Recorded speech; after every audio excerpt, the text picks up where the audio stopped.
So the best decoy setups, well, I don't mean that there's not good setups.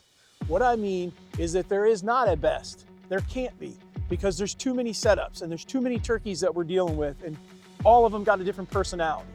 So what we're gonna do is we're gonna go over some different scenarios, and we're gonna explain to you why we set up our decoys the way we do for each scenario, and what we're trying to convey to the turkeys, what we are trying to say. Okay, so we'll start with this setup, because if I was to tell you what I think is my best, this is it. This is the one I go to the most. Okay, and that is a tom decoy, a lay down hen decoy, and another hen of some sort. Now I might have two different positions for that hen, head up like that, or a feeding hen. Either one works just fine. But what I'm saying, why do I like this setup? Why does it work? Okay, one, I'm gonna be calling, and typically I'm using female calls. I'm making a hen sound to draw a turkey to me. Now you've got to understand, we are changing the whole nature's way when we're turkey hunting, because what we're doing is we're saying to the tom, come to us. When the tom typically doesn't do that, he gobbles, and then when he gobbles, the hens yelp back, and then they walk to him and they go to him.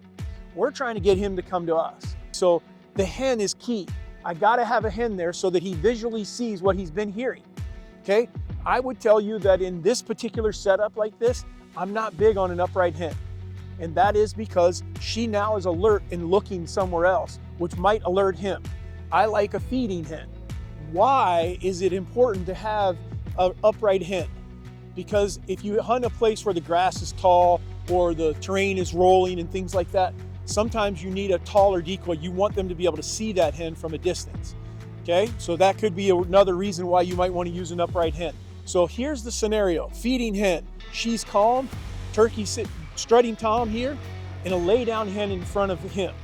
Why? Why am I doing this? Because what I'm trying to say is, I've been calling, tom's coming, he sees the hen that he's looking for, but if I just have the hen here, and no other decoys here at all, I run the risk that he's going to go back to nature, and he's going to say, oh, there she is, here I am, I'll gobble and I'll strut. And every turkey hunter, if you haven't done it much, you're going to see it, will describe it as he got hung up. He didn't get hung up. That turkey was doing what he's supposed to do. He was just waiting for the hen to come to him. Okay, we don't want that to happen, so we're going to introduce some other players in this. Someone has beat him to the punch. And by beating him to the punch, now gives him some urgency to come in here. That doesn't mean he's just going to run in when he sees this. Sometimes they will. So we have the hen that he's looking for. We have a tom that has introduced himself to the scene that wasn't supposed to be there. And we now have another hen that this bird is looking to breed. So now we've created urgency when he gets in close. He may not see that until he gets really close. The lay down hen is primarily for me to know where my shot's gonna be.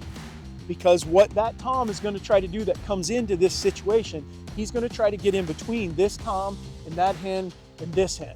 He wants to interrupt all that. So I now know that my shot should be to the right or to the left of the tom decoy.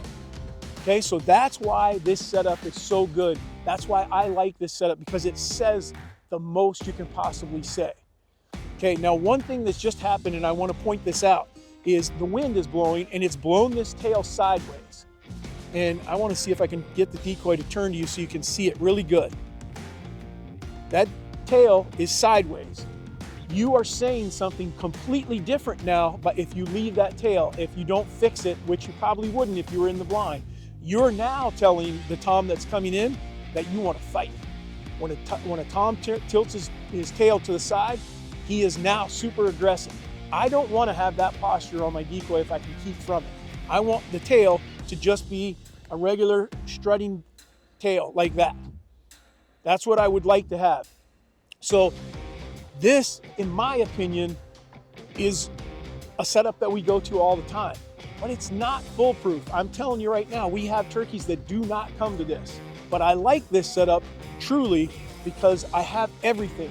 The one change you could make is remove the tom and replace the tom with a jake. However, I will caution you, you gotta be careful. You need to know the area you're hunting, because if you get a group of jakes, they become more aggressive than even a single tom. If you get a big group of them, is really bad. So if you got a lot of jakes in your area and you set a jake decoy out, a tom may get to a certain distance, see it, and then he's not having anything to do with it. So this can be just as effective, but in my opinion, I don't use it quite as much. I lean on the tom more than I do a jake. So we've talked about a 3 decoy setup. I've said this is the one that I go to as more times than not. However, I will tell you that there are times when I eliminate the hen completely. Just whatever male turkey and the breeder or the lay down hen. That's it. That's all I run. I don't need the other turkey for any other reason. And one part of that is it's just I don't want to carry it, and I feel like I'm saying enough here. She's just an added bonus to this whole scenario. That would look like this. Okay? The other thing that you could do is you could eliminate the laydown hen and just use the other. If you only have one upright hen or a feeding hen, you put it there. I do need to point out to you though, it's super important, the position of your turkeys. Okay? So I positioned that hen over there like I had her because if the tom comes in, he could go to that hen. He's probably going to come in between that decoy and this decoy. He's going to come to the male decoy predominantly, almost, I don't want to say 100% of the time because nothing's 100%, but more often than not, he's coming here. So that helps me predict where my shot's going to be.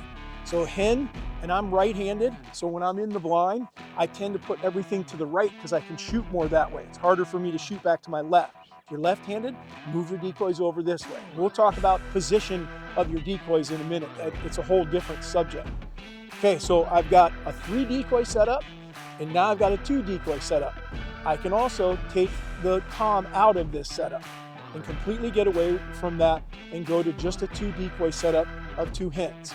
I'm gonna do it for you, but then I'm gonna show you why I'm reluctant on that. So what I now have here is a 2 decoy setup, but it's not a male and a female, it's just 2 females. Okay, one's a head up, the other one is feeding. And the reason that you would do this is when you get into a situation where you're later in the season and the toms they're done kind of fighting and maybe they've seen that setup before where everyone's running a tom and a hen. And so sometimes I will go to this.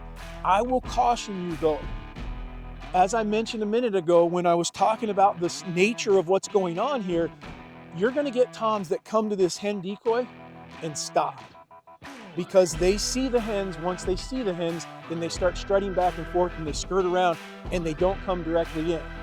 Now, we have a name for some of those turkeys. Those are called chicken birds.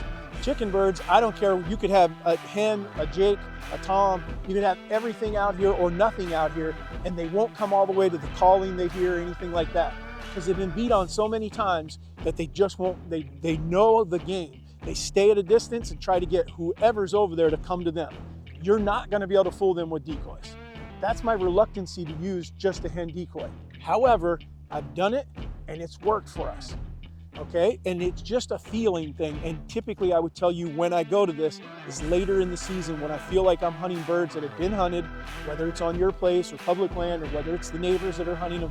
I now want something that looks different, and I'm hoping that Tom will still have the aggressiveness to come on in and court one of these hens and I'll get a shot. Now we're just gonna go to a single, and that would be if you just had 1 decoy. If you could only afford 1 decoy, I wouldn't pick a hen at all. I would take the strutting tom. More often, I'm gonna use it, more often it's going to work, in my opinion, than not. And so what I would do is I would eliminate these, and I would go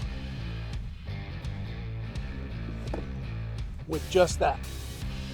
If I only could buy 1 decoy, I would run a strutting tom most of the time.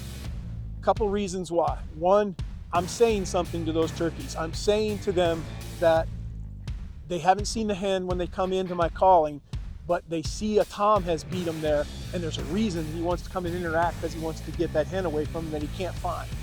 The other one is maybe it's just an aggressive thing. I'm willing to go in and fight for my rights with these other turkeys, and so that's another reason. But probably the biggest reason is it's big. I can put this and turkeys can see it from a long ways away. Now, right now we're not into like full-on spring. When we get the full-on spring, vegetation starts to come up. It gets a lot harder to see your decoys. So you want to have something that you can really see. When you get that tail on there, it's a big decoy. So if you can only do one, I would go with a tom. Again, none of this is foolproof. None of this is going to work, because there is a time when I would tell you don't run any decoys at all. And you just have to hunt enough, and you have to be around them enough and scout enough that you'll find those times when you're just like, I just feel like these birds are not going to work very well on my decoys. So is there a best turkey decoy setup? No, it's bull. Someone is telling you that there is. There is not one particular setup that is far better than all of them. It works all the time. If someone's telling you that, I wouldn't trust them. If someone tells you it works a lot, but there's other ways to do it and other people are doing it, then I would buy that way more, because now they're giving you the honest truth. They're just telling you what they have experienced. And what we have experienced is that 3 decoy setup with a tom is the key factor. That's been the one that's worked for us the most. Hope that helps you. If you like what you've seen here, like and subscribe to our channel. We'd love to send some more stuff to you. Hit the little notification button, and every time one of these new education videos comes out, we'll send you a notification that it's out. Thanks for watching.